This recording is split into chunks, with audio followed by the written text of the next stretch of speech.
దేవుని స్తోత్రాలు తండ్రి వందనాలు. ఆదికాండం 5వ అధ్యాయం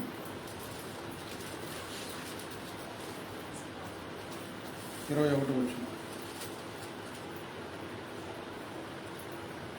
ఆదికాండం 5వ అధ్యాయం 21 వచనం.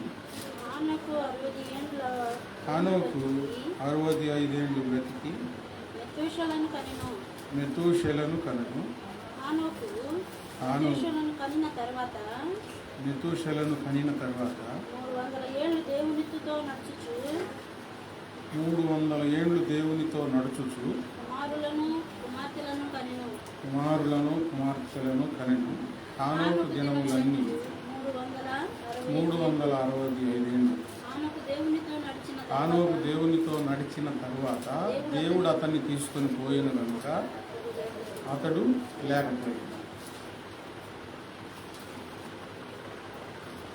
ఈ హానోకు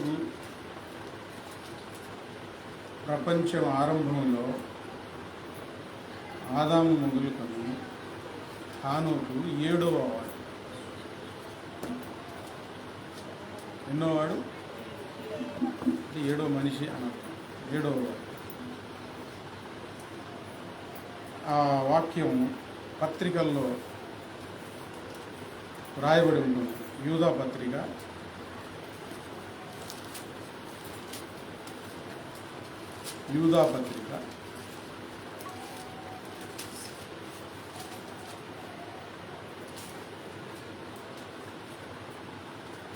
14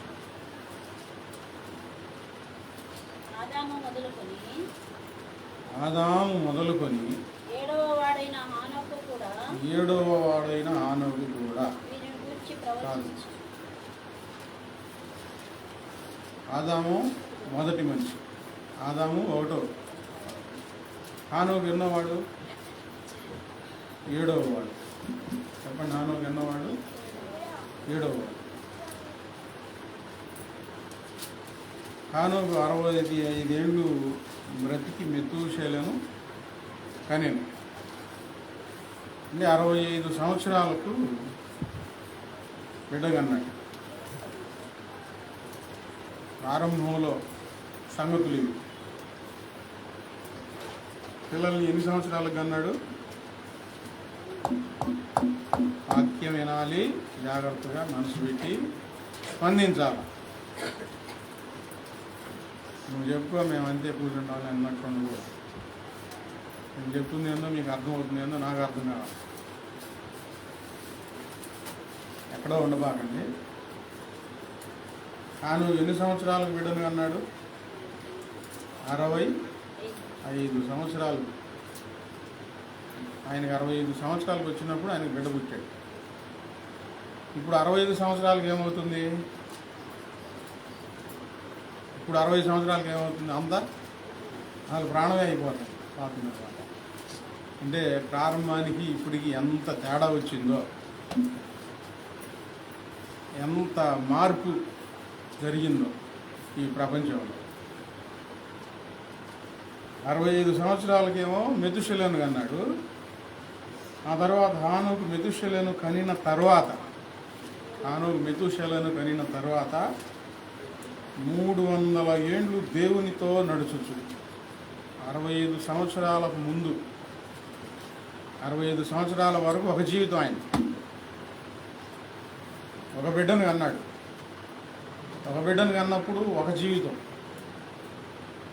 ఆ తర్వాత 300 ఏండ్లు దేవునితో నడిచిన జీవితం. 65 సంవత్సరాలేమో దేవునితో లేని జీవితం. 300 సంవత్సరాలు దేవునితో నడిచిన జీవితం. హానోకు దినములన్నీ 365 ఏండ్లు. ఆయన బ్రతికింది ఎన్ని సంవత్సరాలు? 365 సంవత్సరాలు బతికాడు. 365 సంవత్సరాల్లో 65 సంవత్సరాలేమో ఒక జీవితం. 300 సంవత్సరాలేమో మరొక జీవితం. అద్భుతమైన జీవితం అది. మోషే 40 సంవత్సరాలు ఐగుప్తులో ఉన్నాడు. 40 సంవత్సరాలు మామ దగ్గర ఉన్నాడు వేరే దేశంలో. 40 సంవత్సరాలు దేవునితో ఉన్నాడు. 40 సంవత్సరాలు ఎవరితో? మొత్తం 120 సంవత్సరాలు బ్రతికాడు. 80 సంవత్సరాల జీవితం ఒకటి, 40 సంవత్సరాల జీవితం మరొకటి. యేసును వినకముందు జీవితం ఒకటి, యేసును విన్న తర్వాత జీవితం మరొకటిగా ఉండాలి. యేసు లేని జీవితం ఒకటై ఉంటే యేసయ్యతో నడిచే జీవితం మరొకటిగా ఉండాలి. ఇప్పుడు హానోకు జీవితంలో దేవునితో నడిచిన జీవితాలు ఎక్కువ, జీవిత దినాలు ఎక్కువ. మోషేకు దేవునితో నడిచిన జీవిత దినాలు తక్కువ. మోషే మొత్తం సంవత్సరాలు ఎన్ని? 120 ఆయన బ్రతికిన కాలం. 80 సంవత్సరాలు ఒక జీవితం, 40 సంవత్సరాలు దేవునితో జీవితం. అని హానోకు జీవితం అయితే 300 సంవత్సరాలు దేవునితో జీవితం అండి. ఇప్పుడు మనకు ఎన్ని సంవత్సరాలు ఉన్నాయో? నా జీవితం ఇప్పటి వరకు 1998లో దేవునితో ప్రారంభమైంది. ఇంతకుముందు దేవుడు తెలుసు, కానీ దేవునితో ప్రారంభం అవ్వాలి. ఇప్పుడు నాకు 45, 46 వస్తున్నాయి. ఇంకా 4 సంవత్సరాలు పోతే హాఫ్ సెంచరీ, 50 సంవత్సరాలు వచ్చేస్తాయి. మొన్న ఈ మధ్య కూర్చొని ఆలోచించుకున్నాను, 50 వచ్చినాయా? ఏముంది, 50 వచ్చేసేసినాయి. మా అమ్మాయి ఇంట్లో పుట్టినరోజు జరిగితే, పుట్టినరోజు జరుగుతుంటే 13వ సంవత్సరం అని చెప్పాడు. వాళ్ళ చెల్లెలు ఏం చేస్తుంది? 13, 14, 15, 16, 17, 18, 19, 20. ఇంక నీకు 20 వచ్చి అత్తేలేనా? లెక్కేసుకో. ఏమో లెక్కేసుకో, 20. అప్పుడే 20 టార్గెట్ పెట్టేది. అప్పుడే 50 వచ్చినాయా అని అనుకున్నాను. దేవుళ్ళు ఏం సాధించాను, దేవుల్లో ఎంత ప్రతిఫలం పొందాను, ఎంత ఎదిగాను అనేది ఆలోచించుకున్నాను. ఇంకా చాలా పొందుకోలేదు అని బాధపడ్డాను. 22 సంవత్సరాలు దేవునితో లేని జీవితం. దేవుడు తెలుసు, 6వ తరగతి నుంచి తెలుసు, కానీ దేవునితో లేను. ఇప్పుడు మనం దేవునితో ఉన్నాం. ఈ బ్రతికిన అంతకాలం ఎక్కువగా దేవునితో ఉన్న జీవితం మనకు అవసరం. ఆ ముద్ర పడాలి. హానోకు 365 సంవత్సరాల్లో 65 సంవత్సరాలు ఒక వంతు అయితే 300 సంవత్సరాలు మరొక జీవితం దేవునితోనే నడిచి, దేవునితో నడుచుచు 22వ వచనంలో మెతూషెలహును కనిన తర్వాత ఇక దేవునితో నడవటం ప్రారంభించాడు. 300 ఏళ్ళు దేవునితో నడుచుచు. ఎవరితో నడిచాడు? కుమారులను కుమార్తెలను కనెను. అంటే ఈయనకి వైవాహిక జీవితం ఉందా లేదా? ఉందా లేదా? భార్య ఉన్నారు, పిల్లలు ఉన్నారు. వివాహ జీవితం ఉంటే దేవునితో నడవడం కష్టం అండి అనుకొని బాధపడతా ఉంటారు. ఒకరికి బాప్తిసం తీసుకోమని చెప్తా ఉంటే ఆమె తీసుకునిదిలే, నేను తీసుకోను అని అంటున్నాడు. ఆమెనే తీసుకొని ఇలా చాలా రోజులు. సాక్షి గారు, దేవుడు అంటే నాకు ఇష్టం, ప్రార్థన చేసేళ్ళు చాలు అంటున్నాడు. బాప్తిసం తీసుకోవడానికి సమాజానికి భయపడతారు. ఏదైనా తప్పు చేస్తామేమో బాప్తిసం తీసుకున్న తర్వాత అని భయపడతా ఉంటారు. ఎందుకు ఆగుతున్నారు అంటే ఏం లేదులేండి. తర్వాత విషయం తెలిసింది.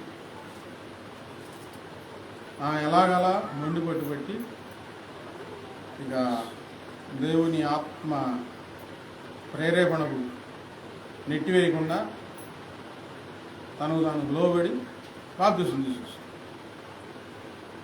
ఆమె బాప్తిసం తీసుకుందిగా, నువ్వు కూడా తీసుకోండి. అప్పటి వరకు ఆయన ఒక భయం ఆయనలో. బాప్తిసం తీసుకుంటే సంసార జీవితం ఉండకూడదు కదండి, అందుకని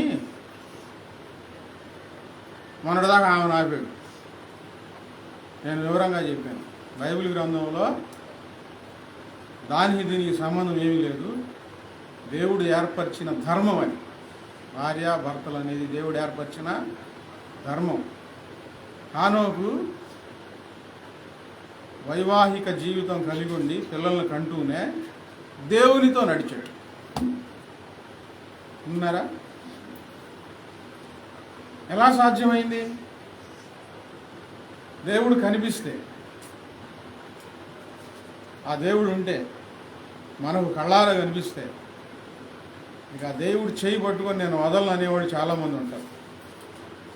నేను వదిలిపెట్టను, ఇక దేవునితోనే నేను నడుస్తాను, ఏమున్నా లేకపోయినా అంటారు. నాకు కనిపించాలిగా అని అంటారు.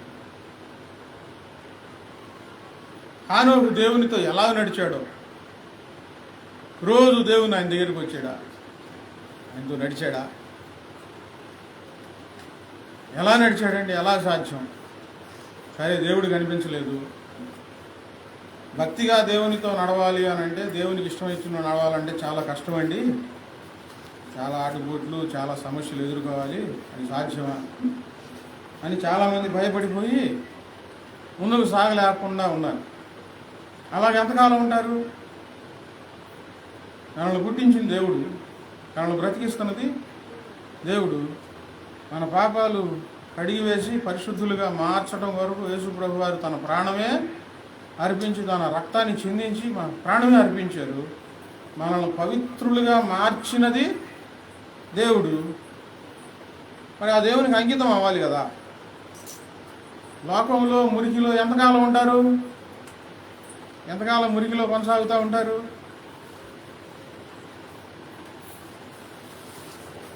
మనం పవిత్రులంగా మారాలి, యేసయ్య రక్తంలో కడగబడాలి, ప్రభువుతో నడవాలి.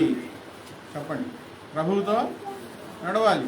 హానోకు దేవునితో నడుస్తూ కుమారులను కుమార్తెలను కనెను.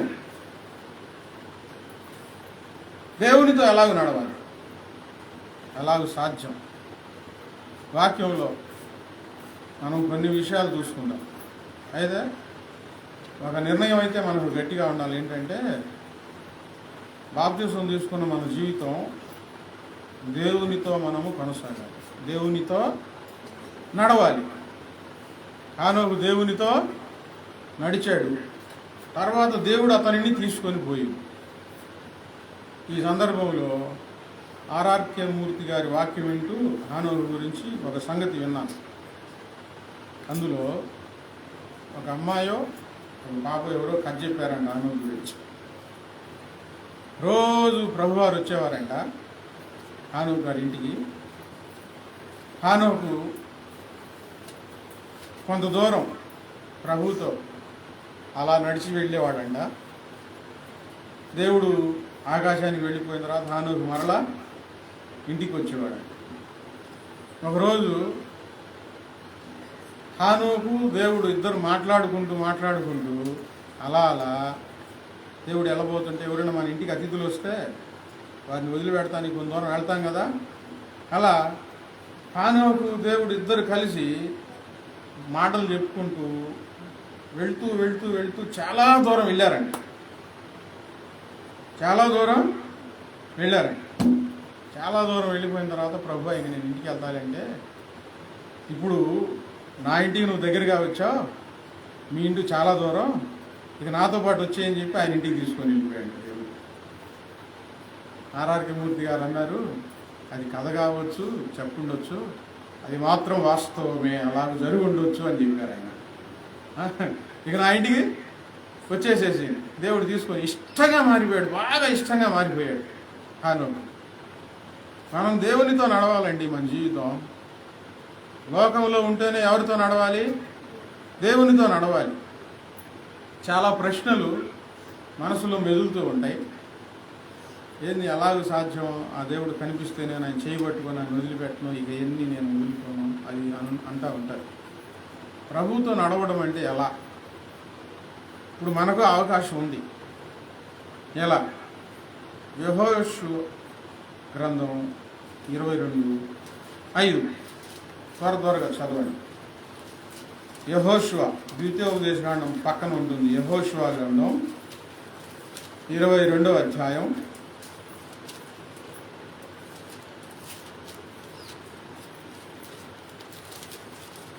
5వ వచనం.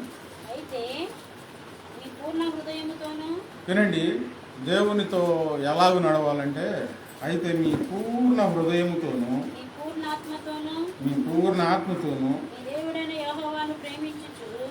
నీ దేవుడైన యెహోవాను ప్రేమించుచు ఆయన మార్గములన్నిటిలో నడుచుకొనుచు ఆయన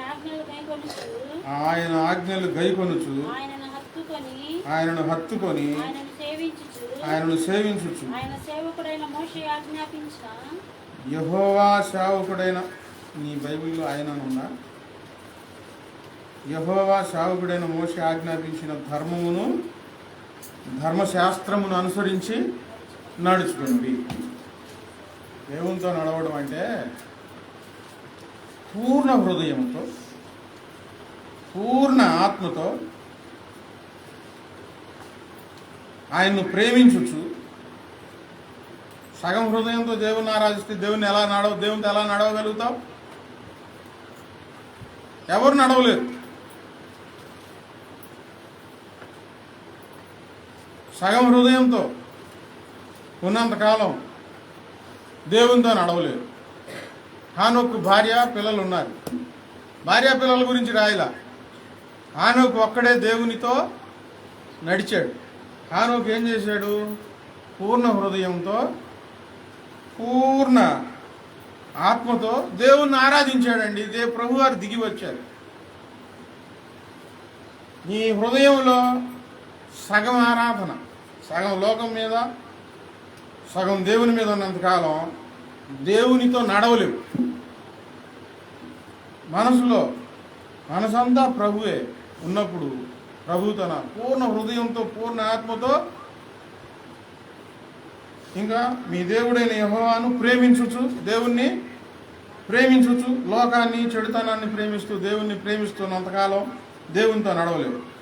ఆయన మార్గములన్నిట్లో నడుచుకొనుచు. వినండి, ఎట్లా? ఆయన మార్గములన్నిట్లో నడుచుకొనుచు. దేవుని మార్గాల్లో సినిమాలు లేవు, సినిమా పాటలు లేవు, సీరియళ్ళు లేవు.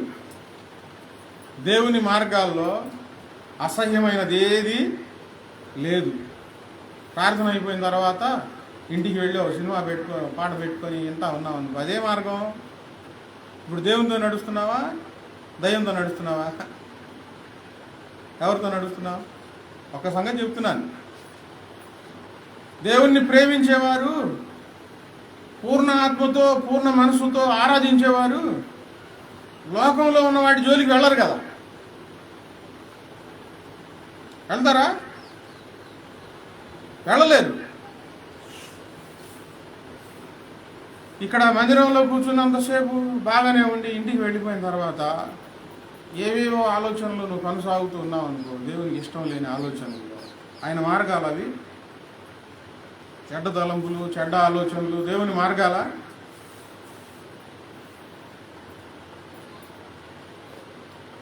బూతులు మాట్లాడుతూ ఉన్నావు అనుకో, దేవుని మార్గాల్లో బూతులు ఉన్నాయా? ప్రభువునే చూస్తూ ఉండాలండి ఎప్పుడు మనం. పూర్ణ హృదయంతో పూర్ణ ఆత్మతో ఆరాధిస్తూ ఉండాలి. ఎక్కడున్నా, ఇక్కడున్నంతసేపే కాదు, ఎక్కడున్నా, వంటింట్లో ఉన్నా, పని దగ్గర ఉన్నా, ప్రభువుని ప్రేమించుచు, వ్యర్థమైన దేని మీద మనసు పోనివ్వకుండా, లోకంలో ఉన్నదంతా వ్యర్థమైంది పోనివ్వకుండా ఆయన మార్గాలన్నిటిలో నడుచుకొనుచు, ఆయన మార్గంలోనే నడుచుకొనుచు, ఆయన ఆజ్ఞలను గైకొనుచు, ఆయనను హత్తుకొని ఆయనను సేవించుచు. చెప్పండి, ఎలాగుండాలి? హత్తుకొని ఉండాలి. ప్రభు ఎక్కడ ఉంటారో ప్రభు పిల్లలు కూడా అక్కడ ఉంటారు. ప్రభువు లేని చోట ప్రభు పిల్లలు ఉండరు. ప్రభు మహిమ రాని చోట ప్రభు పిల్లలు ఉండరు. దేవునికి ఘనత రాని చోట దేవుని పిల్లలు ఉండరు. అక్కడ నిలవబడి అసలు వాళ్ళ విషయాల్లో పాలిభాగం అవనే అవరు, పక్కకు వచ్చేస్తారు. అది హత్తుకోవడం అంటే. ఆయనను సేవించుచు యెహోవా సేవకుడైన మోషే మీకు ఆజ్ఞాపించిన ధర్మమును ధర్మశాస్త్రమును అనుసరించి నడుచుకుంటే దేవునితో నడవగలుగుతారు.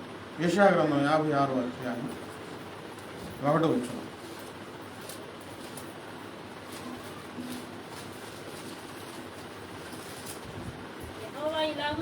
యెహోవా ఇలాగు సెలవిచ్చుచున్నాడు, నా రక్షణ వచ్చుటకు సిద్ధముగా ఉన్నది, నా నీతి వెల్లడి అగుటకు సిద్ధముగా ఉన్నది. వినండి, దేవునితో నడవడం అంటే న్యాయ విధిని అనుసరించాలి, న్యాయం జరిగించాలి, న్యాయం మనం చేయాలి, న్యాయమైనదే బాటలో మనం నడవాలి. దేవుని మార్గాలు అన్యాయమైనవి కావు. న్యాయ విధిని అనుసరించుడి, నీతిని అనుసరించి నడుచుకోండి. అన్యాయంగా నడుచుకునేవారు దేవునితో ఎలా నడవగలుగుతారు? దేవుని దగ్గరకు వచ్చి దేవుని నామస్మరణ చేస్తూ నేను బాప్తిసం తీసుకున్నానని చెప్పి అన్యాయం చేస్తున్నావు అనుకో, నువ్వు దేవుని నమ్ముకున్నావు అంతే, దేవునితో నడవడం లేదు. అన్యాయం చేయకూడదుగా. అన్యాయం చేస్తే దేవునితో ఎలా నడవగలుగుతారు? న్యాయం జరిగించేవారు దేవునితో నడవగలుగుతారు. ఎవరికి న్యాయం చేయాలి? ఎవరికి న్యాయం చేయాలి? బయట జనానికి కాదు, ముందు మన ఇంట్లో న్యాయం చేయాలి. మన ఇంట్లో న్యాయం జరగాలి. ఇంట గెలచి మిగతా మీరు చెప్పండి. ఇంట గెలిచి రచ్చ గెలవమన్నారు. మన ఇంట్లో న్యాయం చేయకుండా బయట ఊరికి పోయి న్యాయం చేస్తానంటే అది ఎట్లా? అన్ని విషయాల్లో ఇంట్లో న్యాయం జరగాలి. పిల్లలకు పెద్దలకు ఒకరికొకరు దేవుని న్యాయం అనుసరించి నడుచుకోవాలి. నీ ఇంట్లో నువ్వు సరిగ్గా పట్టించుకోకుండా బయటికి వెళ్ళి నేనున్నాను మీకెందుకు ఎగబడి అక్కడ నువ్వు ఏందో చేయాలని ఇంట్లో పరిస్థితి ఏంటి? న్యాయమే మన పిల్లల దగ్గర మనం చేయాలండి. అన్యాయం అనేది మన జీవితంలో మన కాలం దేవునిలో దేవుణ్ణి గుర్తెరిగామేమో కానీ దేవునితో నడవలేవు. దేవునితో నడవలేవు. నీతిని అనుసరించి నడుచుకోండి. ఇప్పుడు ఏంటి చెప్పండి, ఏం చేయాలి? నీతిని అనుసరించాలి. మన ఇష్టం వచ్చినట్లు నడవటం కాదు. ఏది దేవుడు నీతి అని అంటే ఏంటి?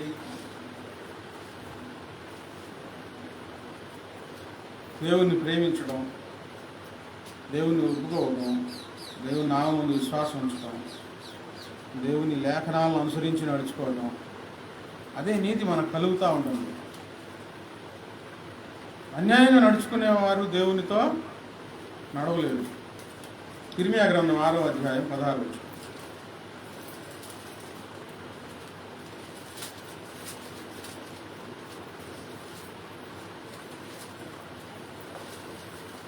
యెహోవా ఇలాగు సెలవిచ్చుచున్నాడు, మార్గములలో నిలిచి చూడుడి, పురాతనమైన మార్గముల గూర్చి విచారించుడి, మీకు మేలు కలుగు మార్గం ఏది అని అడిగి అందులో నడుచుకోండి. అప్పుడు మీకు నెమ్మది కలుగుతుంది. ఇప్పుడు కీడు కలిగించే మార్గాల్లో నడుస్తూ ఉంటే అది దేవునితో నడవడం కాదు. కీడు కలిగించే మార్గాల్లో నడవడం దేవునితో నడవడం కాదు. మేలు కలిగే మార్గం ఏదో విచారించి తెలుసుకొని నడుచుకుంటే అది దేవునితో నడవడం. ఒకటి పూర్ణ హృదయంతో పూర్ణ ఆత్మతో దేవుణ్ణి ప్రేమించుచు ఆయన హత్తుకొని ఆయన సేవించుచు ఆయన మార్గములన్నిటిలో నడుచుకుంటుంటే ఆయన అనుసరించి నడుచుకుంటే అది దేవునితో నడవడం. 2, న్యాయముగా మనం మన ఇంట్లో వారికి న్యాయం చేయాలి, మన పొరుగు వారికి న్యాయంగానే వారి ఎదుట మనం న్యాయంగానే నడుచుకోవాలి. అన్యాయంగా నడుచుకునేవారు దేవుని పిల్లలైన వారు దేవునితో నడవలేరు. దేవుని వారు తెలుసుకొని ఉన్నారు అంతే, దేవునితో నడవడం కాదు. ఈ రోజుల్లో కూడా మనం న్యాయం జరిగించగలిగితే దేవునితో నడవగలుగుతాం, దేవునితో నడవగలుగుతాం. ఈ మధ్య ఓ పాస్టర్ గారికి పరిచయం చేశారు. పరిచయం చేస్తే ఈ పాస్టర్ గారు ఆయనకి ఫోన్ చేస్తా ఉన్నారు. ఆ పాస్టర్ గారు అన్నాడు, అయ్యా నిన్ను నాకు పరిచయం చేసింది ఎవరు? అలా నాయన కదా, అయ్యా ఆయనకి ఫోన్ చేస్తున్నావా అని అడిగాడంట. చిన్న మాట, నాకు తెలియదు ఇదంతా, నేను చేయట్లేదు అన్నాడు. మరి ఆయనకి ఫోన్ చేయకుండా నాకు ఫోన్ చేయడం ఏంటి? ఆయనకి ఫోన్ చేయను అన్నాడు. దేవుని పిల్లలంగా ఒక విషయం నేను చెప్పాను, జరిగిన సంఘటన. అప్పుడు మొహం మీద కొట్టినట్టు ఉండదు. నాకు ఎవరైనా పరిచయం చేస్తే మన డాక్టర్ గారి దగ్గరికి వెళ్ళాను, ఒక పాస్టర్ గారిని తీసుకొని, పలానా పాస్టర్ గారు మీ పేరు చెప్పారండి, మీ దగ్గరికి వచ్చాను అని అన్నాను. సంతోషించాడు. నేను ఆయనకి ఫోన్ చేసి చెప్పానా, మీ చెప్పారని చెప్పానన్నా. మీరు నాకు తెలుసులేండి అందుకే వచ్చాను అని అనలా. అలా ఆయన చెప్పాడని నేను చెప్పాను. ఎందుకు? అది క్రమం, న్యాయం అదే, నీతి కూడా అదే. కొంతమందికి తీసుకొచ్చి కొంతమందిని పరిచయం చేస్తే ఎందుకు పరిచయం చేశామా అని బాధపడాల్సి వస్తుందండి. న్యాయం ఉండదు, నీతి ఉండదు, క్రమం ఉండదు. ఇతరులకు చెప్తారు, వాడు చేయదు. ఈ పాస్టర్ గారు బుద్ధి వచ్చేటట్లు అతన్ని తీసుకొచ్చి నాకు పరిచయం, పొద్దాక నాకు ఫోన్ చేస్తాం మంచిదే, అతనికి చేస్తున్నావు అసలు అని అడిగితే చేయలేదు అని చెయ్యి ముందు, తర్వాత నాకు చెయ్యి. ఇప్పుడు ఈ పాస్టర్ గారు నాతో నడవగలుగుతాడు, లేకపోతే నాతో ఇక ఎందులో కూడా పాలిభాగము ఉండదు, నడవలేడు. ఇంట్లో కూడా మనకు క్రమం ఉండాలి, క్రమశిక్షణ ఉండాలి, దేవుని క్రమశిక్షణ ఉండాలి. పిల్లలు, భర్త, భార్య వీళ్ళు ఉన్నప్పుడు వీళ్ళ దగ్గర మనం వారికి చేసే న్యాయం మనం చేయకపోతే దేవుడు మన పక్షాన ఉండడు. అంతేగా న్యాయం జరిగించాలి వాళ్ళ విషయాల్లో. మనం పిల్లలు వదిలేసేసి వాళ్ళు తిన్నారా లేదా, ఏమి తింటున్నారు, ఎలాగుంటున్నారు, ఏం పట్టించుకోకుండా లోకులు చేసి పెడతా ఉంటే దేవుడు అడుగుతాడు, ముందు నీ పిల్లలకు నువ్వు చేస్తున్నావా అని అడుగుతాడు. భార్య విషయంలో శ్రద్ధ తీసుకుంటున్నావా, తనకేం కావాలో తీసుకొచ్చి ఇస్తున్నావా అడుగుతాడు దేవుడు.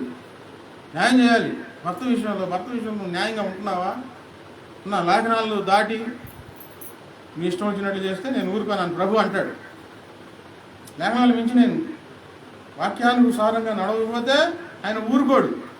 రెండోది, న్యాయంగా నీతిగా మనం మన ఇంట్లో మన పొరుగు వారి పట్ల మనము నడుచుకోవాలి. 3, మేలు కలిగే మార్గంలో నడుచుకోవాలి. దేవుని పేరు చెప్పుకుంటూ దొంగదారుల్లో నడిచామనుకోండి, దేవుడు అసలు ఊరుకోడు అన్నమాట. అందులో బిలాం ప్రవక్త గురించి చక్కని సందేశం ఉంటుంది. బిలాం ధనం ఆశించి తను ఏదో చేద్దాం అనుకున్నాడు, ధనం సంపాదించి దేవుని పేరు చెప్పి. దేవుడు ఒప్పుకోలేదు, గాడిదకు నోరిచ్చి మాట్లాడిచ్చాడు. ఆయనకు బుద్ధి రాలేదు. సరే దేవుడు నువ్వు వెళ్ళు, నేను చెప్పిందే చెప్పు అని గద్దించాడు.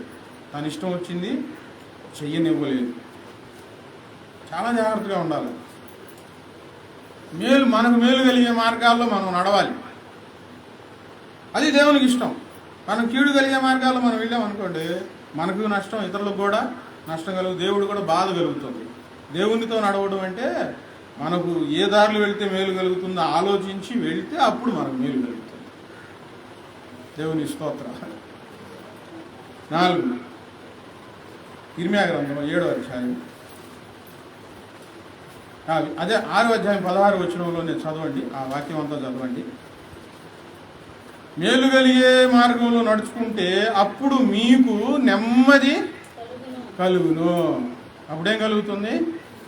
నెమ్మది కలుగుతుందండి. మేలు కలిగే మార్గంలో నడుచుకుంటే మనకి నెమ్మది కలుగుతుంది. అయితే వారు మేము అందులో నడుచుకోనమని వారు చెబుతున్నారు. మేలు కలిగే మార్గాల్లో నడుచుకోండి అయ్యా, మేలు కలిగే మార్గాల్లో నడుచుకోండి అంటే ఎవరికి చెబుతుంది? దేవుని పిల్లలకే, దేవుని నమ్మిన వారికి. దేవుని నమ్మని వారికి కాదు. దేవుని నమ్మని వారికి చెప్పే విషయాలు వేరుగా ఉంటాయి. దేవుని నమ్మిన వారికి మీరు ఫలాంది చేయబాగండి, ఫలాంది చెయ్యండి, ఇలాగూ ప్రార్థన చేయండి, ఇలాగ ఆరాధన చేయండి, ఇలాగూ దేవుణ్ణి సేవించండి, ఈ పనులు మీరు చేయండి అంటే దేవుని నమ్మిన వారు ఏమంటున్నారంటే ప్రభువుని ఆరాధిస్తున్నారు కానీ మేము అందులో నడుచుకోము గట్టిగా చెప్తున్నారు. దేవుడేమో అందులో మేలు కలిగే మార్గాల్లో నడుచుకోమంటే మేము అందులో నడుచుకోము అంటే అర్థం ఏంటి? నా ఇష్టం వచ్చినట్లు నడుస్తా. నా ఇష్టం వచ్చినట్లు నడుస్తా అంటే నీకేం కలుగుతుంది? బాధ కలుగుతుంది. ఇప్పుడు ప్రభు ఏమండవు, దేవునితో నువ్వు నడవట్లే, దేవుడు అంటే నీకు తెలుసు అంతే, నువ్వు దేవునితో నడవటం లేదు అంతేగా, నీకు కీడు కలిగించే మార్గాల్లో నువ్వు వెళ్తున్నావు, నీకు హాని జరిగే మార్గాల్లో నువ్వు వెళ్తున్నావు.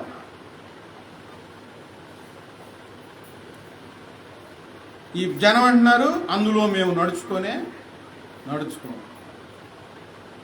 ఇర్మియా గ్రంథం 7:23.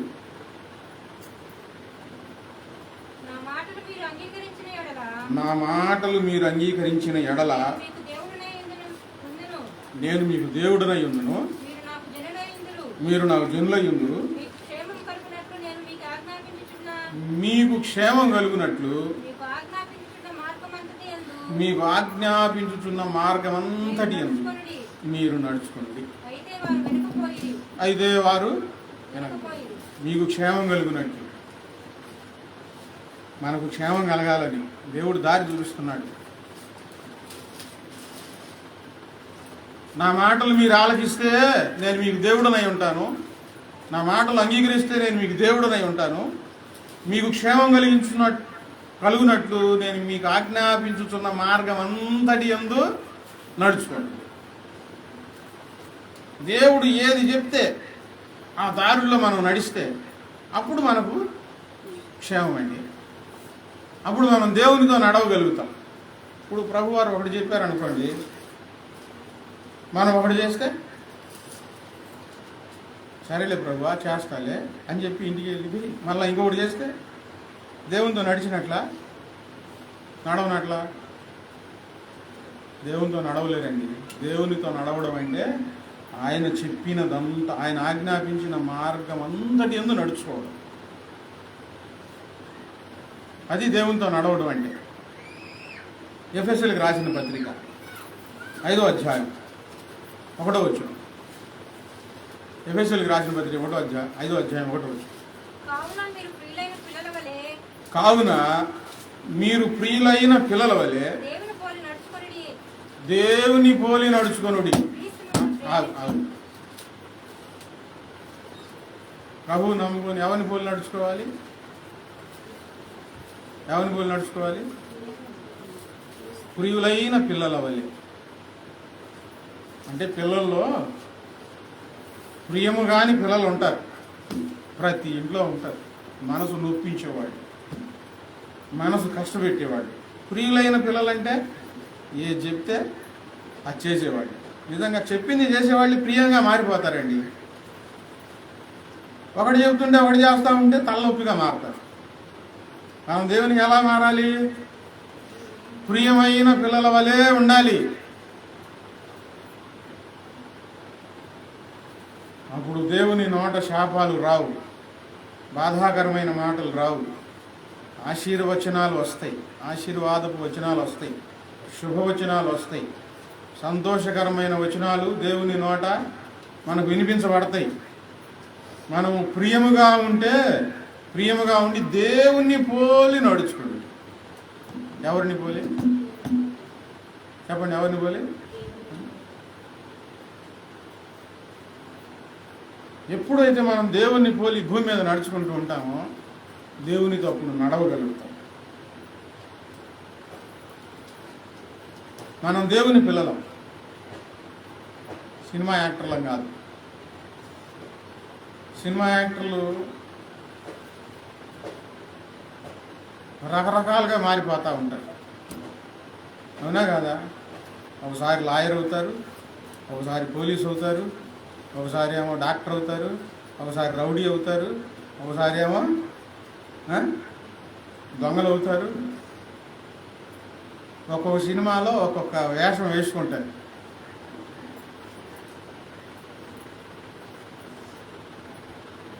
మనం ఎవరిని ధరించుకోవాలి?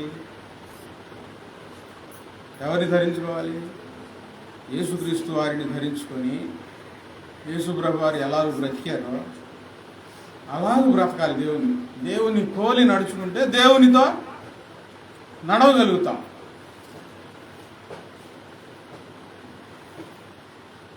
అన్ని విషయాలు చాలా బాగా నేర్చుకుంటారు, కానీ దేవుని పోలి నడుచుకోవడం నేర్చుకోలేరు. బాగా కష్టపడి సినిమా యాక్టర్లు గొంతుతో పాడగలుగుతారు, అవసరమైతే ఆ సినిమా యాక్టర్ లాగా నటించగలుగుతారు, కానీ దేవుని పోలి నడుచుకోలేరు. మన జీవితం ఇప్పుడు పరిశుద్ధపరచబడినది,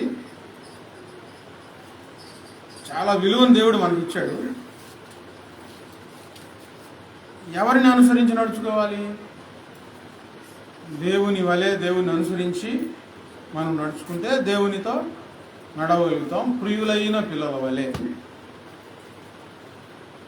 2వ వచనం, ఎఫెసీయులకు పత్రిక 5వ అధ్యాయం 2వ వచనం. క్రీస్తు మిమ్మల్ని ప్రేమించి పరిమళ వాసనగా ఉండటకు మన కొరకు తను తాను దేవునికి అర్పణముగాను బలిగాను అప్పగించుకొని అలాగుననే మీరు కూడా ప్రేమ కలిగి నడుచుకోండి. చాలు. ఎలా నడుచుకోవాలి? ఒకటేమో దేవుని పోలి నడుచుకోవాలి, ఇప్పుడు ప్రేమ కలిగి నడుచుకోవాలి. యేసయ్య ప్రేమ హృదయంలో కుమ్మరించబడనంత కాలం, యేసయ్య ప్రేమ మన హృదయంలోనికి రానంత కాలం దేవుని పోలి నడుచుకోలేము, ప్రేమ కలిగి నడుచుకోలేము. అందుకే ప్రతిరోజు ప్రభువా నీ ప్రేమతో నా హృదయము నింపు ప్రభువా అని ప్రార్థన చేస్తూ ఉంటే పగ, ఆవేశం సమసిపోతాయి, దురాలోచనలు సమసిపోతాయి. ప్రేమ అన్నిటినీ జయించగలుగుతుంది, శత్రువును జయించగలుగుతుంది. ప్రేమ కలిగి నడుచుకోవాలి, అప్పుడు మనం దేవునితో నడవగలుగుతాం. మనల్ని హింసించే వారి వరకు, మన శత్రువుల కోసం, మనల్ని బాధ పెట్టేవారి కోసం మనం ప్రార్థన చేస్తూ ప్రభు దగ్గర ప్రేమ కలిగి ఉన్నామనుకోండి, ప్రభు మన దగ్గరకు వస్తారు. స్తోత్రం, హల్లెలూయా. మన దగ్గరికి వస్తారు. నేను చెప్పిన పని నువ్వు చేస్తున్నాను, నువ్వంటే నాకు ఇష్టమయ్యా అంటారు ప్రభు అని. ఇప్పుడు మనం పగతో ఆవేశంతో రగిలిపోతూ వీళ్ళు ఇట్లా చేస్తున్నారు, వీళ్ళు ఏమైనా చేయాలన్న ఆలోచన ఉన్నాయి అనుకోండి, దేవునితో నడవగలుగుతామా? దేవునికి అప్పు చెప్పాలి అన్నీ. ప్రభు నాకు నేర్పించిన పాఠాలు. అందుకే ప్రభు ప్రతిరోజు చక్కగా నాతో మాట్లాడతారు. నాకు ఏమీ లేదనే చింత అసలు పోయింది. ఎందుకంటే ప్రభు మాట్లాడుతున్నాడు చక్కగా. ఆయనకి ఇష్టం వచ్చినప్పుడు, నాకు బాధ కలిగినప్పుడు, మనసు గందరగోళంగా ఉన్నప్పుడు ఆయన పక్కకు వచ్చి చక్కగా మాట్లాడుతూ ఉన్నారు. నేను అందుకే పాట రాసుకున్నాను. నా ముందు నీ ఉండగా, నా ప్రక్కల నీ ఉండగా, నా వెనుక నీవే కావలి ఉండగా, భయమేలా నాకు ఇలా ఏమి సంభవించిన, జడియకనే సాగిపోదును. సియోనుకు చేరుకొందును. దేవుణ్ణి పోలి నడుచుకోవాలి, ప్రేమ కలిగి నడుచుకోవాలి. కొలస్సీలకు రాసిన పత్రిక 2వ అధ్యాయం 7వ వచనం. 2:7.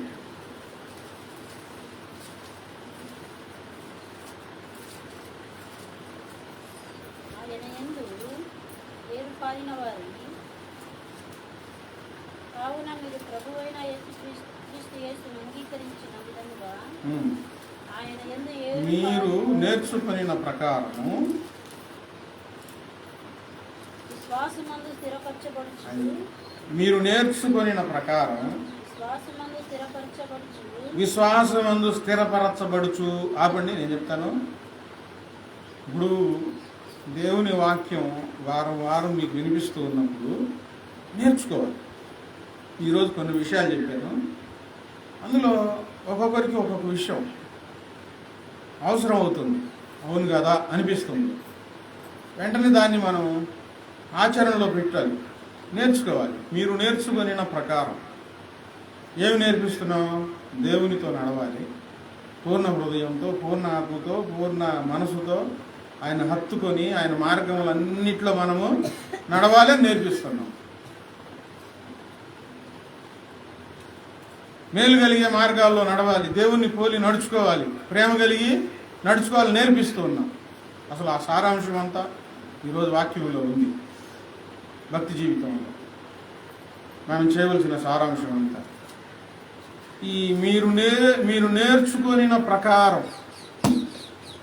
ఇప్పుడు నేను చెప్పింది విని మీరు నేర్చుకుంటుంటే మంచిదే. మీరు అనుకున్నది ఏదో మీరు నేర్చుకుంటే, నేను చెప్పింది విని ప్రభు వాక్యముగా మీరు అంగీకరించి ఆ నేర్చుకొనిన ప్రకారం విశ్వాసమందు స్థిరపరచవచ్చు. దేవునితో నడవాలంటే విశ్వాసంలో స్థిరపడాలి. విశ్వాసంలో స్థిరపడిన వాళ్ళు దేవునితో ఎలా నడవగలుగుతారు? నమ్మకం ఉండాలి కదా. ఇప్పుడు ఒక పని చేయబోతున్నారు అనుకోండి, ఎవరైనా ఒక వ్యాపారం పెట్టబోతున్నారు అనుకోండి, తన మనసులోనే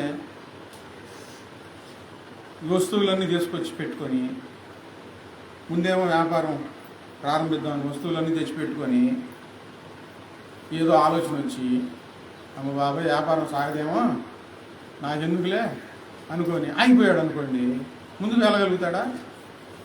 వ్యాపారం సాగిద్దా? ఒక నమ్మకంతో వ్యాపారం సాగుతుంది, ఎలాగైనా కష్టపడి వ్యాపారాన్ని ముందుకు తీసుకెళ్లాలని వస్తారులే జనం, వ్యాపారం జరిగిద్దిలే అనుకుంటారు. కానీ అమ్మ వ్యాపారం జరగదు అని భయపడితే, నమ్మకం పోతే ఆ వ్యాపారం చేయగలుగుతారా? జరగనివ్వండి, జరగకపోనివ్వండి, చేయలేరు, ముందుకు సాగలేరు.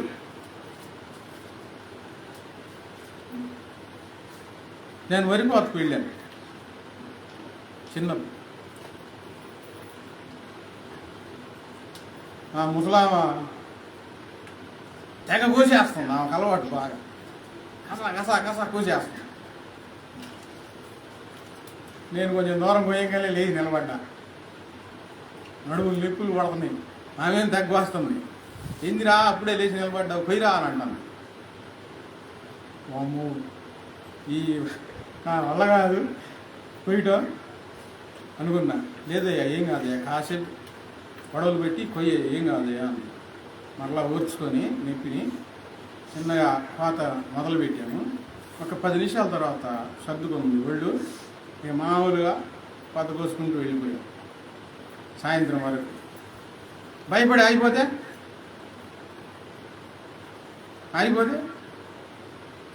ఎగతాళి పాలి నవ్వుకునేవాడు.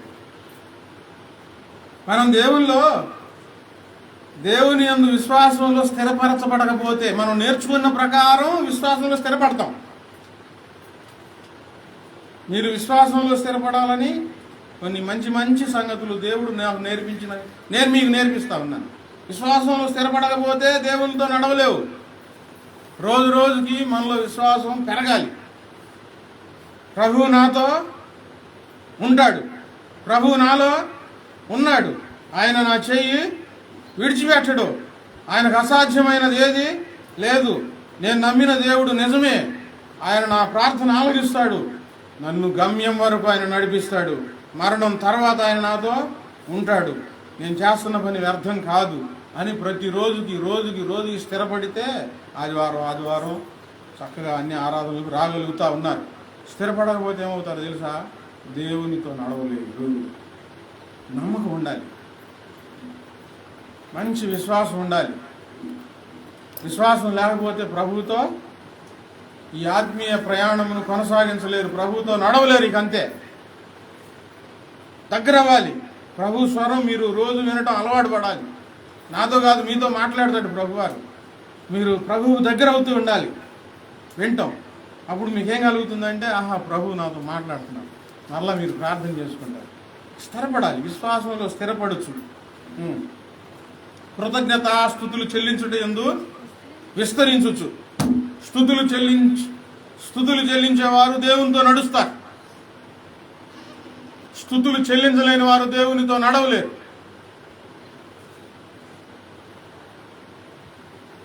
రాను భక్తి జీవితం మొదట ప్రార్థనతో ప్రారంభమవుతుంది, తర్వాత స్తుతులు విస్తరించడంలో ముగించబడుతుందంటండి విశ్వాస జీవితం. మొదట ఎక్కువగా ప్రార్థన చేసుకుంటా ఉంటాం, ప్రభువా నాకు అది కావాలి, ఇది కావాలి, అది చేయాలి, ఇది చేయాలి. ఇక దేవుళ్ళు స్థిరపడే కొంది ఏం చేస్తారండి? ఒకరోజు నా బండి చెడిపోయింది, ఈరోజు కూడా చెడిపోయింది. వెంటనే ప్రభువుని స్తుతించాను. ప్రభు బండి చెడిపోయింది, స్తోత్రాలయ్యా అన్నాడు. ఆ మనసు రావాలి. అది ఎవరికి సాధ్యం? భక్తిలో ఎదిగిన వారికి, భక్తిలో లోతైన జీవితంలో వెళ్ళిన వారికి, దేవుని మనసును బాగా తెలుసుకున్న వారికి మాత్రమే సాధ్యమవుతుంది. కొత్తోళ్ళకి దేవుడు ఏంటంటే చేశాడు, ప్రభు ఏంటంటే చేశాడు, ఏం జరిగింది అని. ఎవరో జ్వరం వచ్చింది, ప్రభు జ్వరం వచ్చింది, నీకు స్తోత్రాలయ్యా అనుకున్నాను, వందనాలయ్యా అనుకున్నాను. ప్రభువుని స్తుతించాను. ఇవాళ ఎలాగ ప్రయాణం చేయాలి, చాలా కష్టం కదా అనుకున్నాను. ఒక అబ్బాయికి ఫోన్ చేశాను, వెంటనే బండి తెచ్చి ఇచ్చాడు.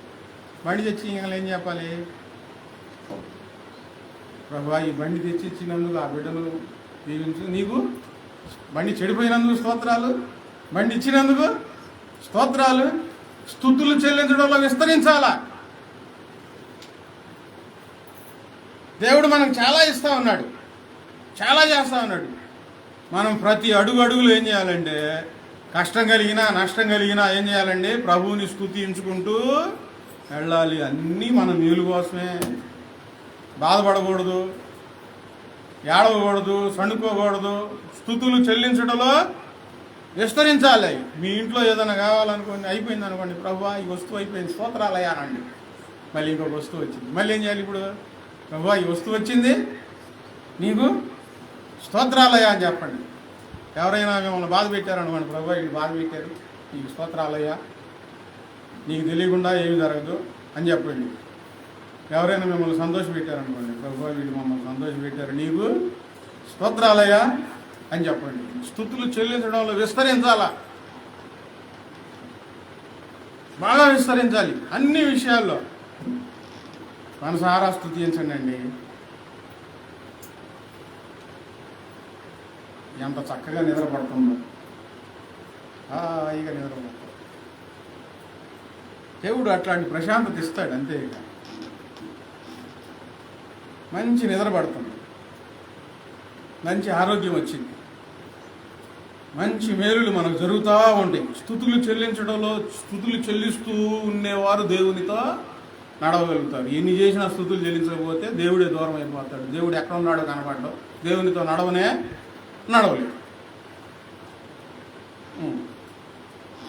స్తుతులు చెల్లించడం విస్తరించవచ్చు. ఆయన యందుండి నడుచుకోండి. ఆయన యందుండి నడుచుకున్నాడు, దూరంగా ఉండి కాదు. ఆయనకు దూరంగా ఉండి కాదు, ఆయన యందుండి అంటే అర్థం దేవుని మనసులో మనకు స్థానం కలగాలి. అది ఆయన యందుండి అంటే. ఆయన మన యందుండి అంటే మన హృదయంలో ఆయనకు స్థానం ఉండాలా. మన మనసులో ఆయన ఉండాలి, ఆయన మనసులో మనం ఉండాలి. ఎవరు ఆయన మనసులో ఉంటారు?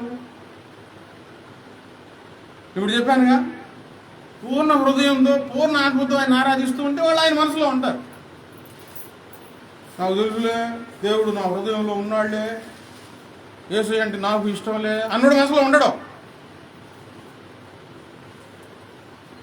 తాగుబోతాడు అంటాడు, నా గుండెల్లో ఉండేవాడు చూసుకో అంటాడు. వాళ్ళ గుండెల్లో ఏముంటుంది? దేవుడు ఉండడు. మనం ఆయన యందు ఉండాలి, ఆయన మన యందు ఉండాలి. అంటే ఆయన మనసులో ఉండాలి. ఆయన మనసులో ఎవరుంటారు? ఆయన చెప్పిన మాట విని మనసారా ఆయన ఆరాధించి, ఆయన హత్తుకొని, ఆయన ప్రేమించి, ఆయన పోలి నడుచుకుంటూ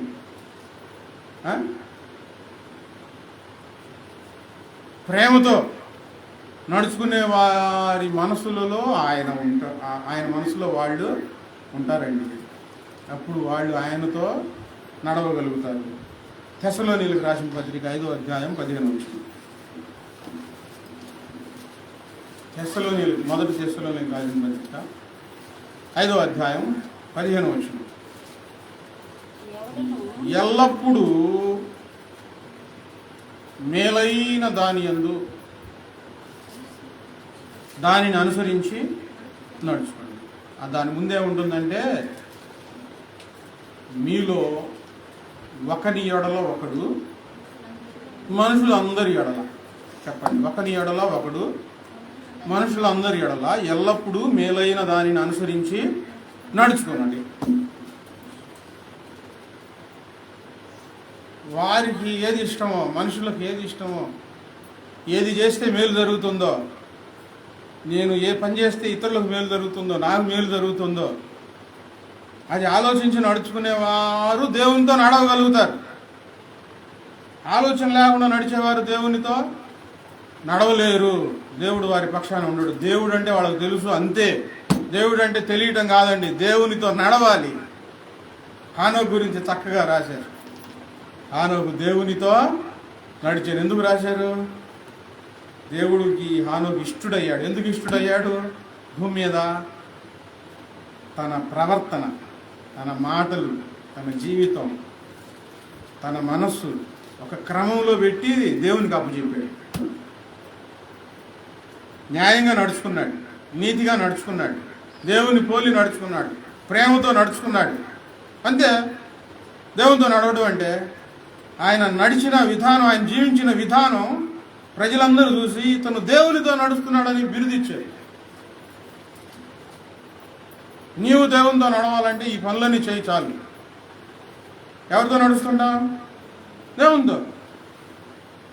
దేవుడు అంటే తెలుసుకోవడం కాదు, దేవునితో నడవడం గొప్ప విషయం. మరి ఈ రోజు నుంచి, ఇంతకుముందు దేవుని గురించి తెలుసుకుంటా ఉన్నావు, నేర్చుకుంటా ఉన్నావు, మరి దేవునితో నడుస్తావా ఈ రోజు నుంచైనా? నువ్వేం చెప్పినా నా ఇష్టం, నా ఇష్టం, అట్లా కుదరదు. ప్రభు ఎందుకు మాట్లాడతాడు? ప్రభు ఎందుకు ప్రేరేపించి మాట్లాడతాడు? చెప్పండి, ఎందుకు మాట్లాడతాడు? మన నడత సరిగ్గా లేకపోతే సరిచేసి ఆయన నడకల్లో, అడుగుజాడల్లో నడిపించుకొని ఆశీర్వదించాలని మాట్లాడుతూ ఉంటారు ప్రభువు. ఇదేమన్నా కళాక్షేత్రం కాదుగా. కళాక్షేత్రంలో ఏం జరుగుతుంది? ఆడేవాళ్ళు ఆడతారు, పాడేవాళ్ళు పాడతారు, కాసేపు చెప్పేవాళ్ళు చెప్తారు, కింద కూర్చొని చూసేవాళ్ళు చూస్తారు, నవ్వేవాళ్ళు నవ్వుతారు, ఏడ్చేవాళ్ళు ఏడుస్తారు, ఎవరింటి వాళ్ళు వెళ్ళిపోతారు. ఎవరింటికి వాళ్ళు వెళ్ళిపోతే గుడ్డెత్తిపోయి చేలో పెడితే ఎప్పుడు కాలు ఇట్టిట్టే అన్నట్లు కాదు. మనం అందరం దేవునితో నడవాలి. హానోకు నడిచాడు కాదు, మనం నడిచే అవకాశం ఉంది. దేవుని అడుగులు అడుగు వేయాలి. చాలా సింపుల్గా వాక్యంలో రాయబడింది, ఇలాగ నడుచుకోండి. ఆయన మార్గం అంతటి యందు నడుచుకుంటే దేవునితో నడుస్తాం. విశ్వాసంలో బలపరచబడుతూ ఉంటే దేవునితో నడవగలుగుతాం. కృతజ్ఞతాస్తుతులు చెల్లిస్తూ ఉంటే దేవునితో నడవగలుగుతాం. ఆయన యందు ఉండి ఆయన మనసులో ఉంటే మనం దేవునితో నడవగలుగుతాం. ఇప్పుడు నా మనసులో లేరనుకోండి, మీ మనసులో ఎవరన్నా లేరనుకోండి, వాళ్ళని మీరు చేరదీరు, వాళ్ళని తొందరగా ఏ పని మీరు చెప్పడానికి ఇష్టపడరు. కాబట్టి అవసరం వచ్చినప్పుడు కొంచెం అట్లా మాట్లాడతారు, కొంచెం ఏదైనా పని ఉంటే చేయించుకుంటారు, అంతవరకే. నడవడం అంటే ఉదయం లేచిన కాడి నుంచి మీ మనసులో ఎవరున్నారో వారిని పలకరిస్తారు, వారి చేత మీకు అవసరమైన పనులు వారికి అప్పచెప్తారు. అయ్యా పలాని పని చేసి పెట్టు, అమ్మ తల్లి పని చేసి పెట్టు అని వారికి నమ్మకం ఒకటి కుదిరిద్ది అనమాట. మనం దేవుని మనసులో లేనంతకాలం దేవునితో మనము నడవలేము. మరి దేవుని మనసులో చోటు చేసుకునే అంతగా మన ప్రవర్తన, మన జీవితం మారితే. హానోకు ఎప్పటికి మారింది? 65 సంవత్సరాల తర్వాత. కాబట్టి ఇప్పుడు 65 సంవత్సరాల తర్వాత దేవునితో నడవడం మొదలుపెట్టాడు. ఏ రోజు ప్రయాణం ఆగలా. ఈ ప్రయాణం ఎక్కడ దాకెళ్ళింది? పరలోకం చేరే వరకు, దేవుడు ఆయన తీసుకొని పోయే వరకు దేవునితో నడుస్తానే ఉన్నాడు జీవితంలో. పాష్ గారు, హానోకు 65 సంవత్సరాల తర్వాత కదా బాగా నడిచింది దేవునితో, మేము కూడా 65 సంవత్సరాలకు దేవునితో నడుస్తామంటే ఇప్పుడు పోతారు. ఇప్పుడు 60 సంవత్సరాలకి లేదు, ఇంకా పోతారు. ఈ భూమి మీద ఉండగానే ఎక్కువ దినాలు దేవునితో నడిచి ముద్ర వేయించుకోవాలి. దేవునితో నడిచాను. ఎంతోమంది భక్తులు, ఇప్పుడు దేవదాస్ అయ్య గారు కాకాణిపాట దేవదాస్, ఆయన గురించి ఇంత గొప్పగా చెప్పుకోవడానికి కారణం ఆయన ఎవరితో నడిచాడు? దేవునితో నడిచాడు. యేసున్న గారు, భక్త్ సింగ్ గారి పుస్తకంలో ఒక మాట రాయబడి ఉంది. ఆయన అన్నం తినమంటే నేను తిన్నా, ఆయన పడుకోమంటేనే నేను పండుకున్నా, ఆయన కూర్చోమంటే కూర్చున్నా, ప్రార్థన నన్ను ఇంతసేపు చేయమంటే అంతసేపు నేను ప్రార్థన చేశా. ఆయన పుస్తకంలో రాసిన మాటలండి. ఎవరితో నడిచాడు? దేవునితో. ఆయన చనిపోయినప్పుడు ఆకాశంలో ఒక గ్రహణం వలె ఏర్పడిందంట భక్త్ సింగ్ గారు చనిపోయి. ఎంత అద్భుతం! ఇప్పుడు మనకు అవకాశం ఉంది, మన జీవితాలు దేవునితో నడిపించగలుగుతాం. హానోకు దేవునితో నడుచుచు కుమారులను కుమార్తెలను కనెను. దాని అర్థం ఏంటంటే ఇప్పుడు మనం దేవునితో నడుస్తూ ఆత్మీయ పిల్లల్ని అనాల, ఆత్మలు దేవుని దగ్గరకు నడిపించాలి. మనం దేవునితో నడిస్తే మనం అనుకోకుండా వాళ్ళు వచ్చేస్తారు మన ఇనికిడితో. మనం దొంగదారుల్లో నడుస్తూ ఉంటే మన ఇనికిడితో ఎవరైనా వస్తారండి? వస్తారా? వ్యభిచారంలో, దొంగతనంలో గుట్టుగా భయంకరంగా నడుస్తూ ఉంటే నువ్వే సరిగ్గా లేవులే, నేనే వచ్చేది అని అంటారా? అనరా? అంటారు. ఎవరితో నడవాలి మనం? దేవునితో. మోకరించి ప్రార్థన చేసుకుంటాం.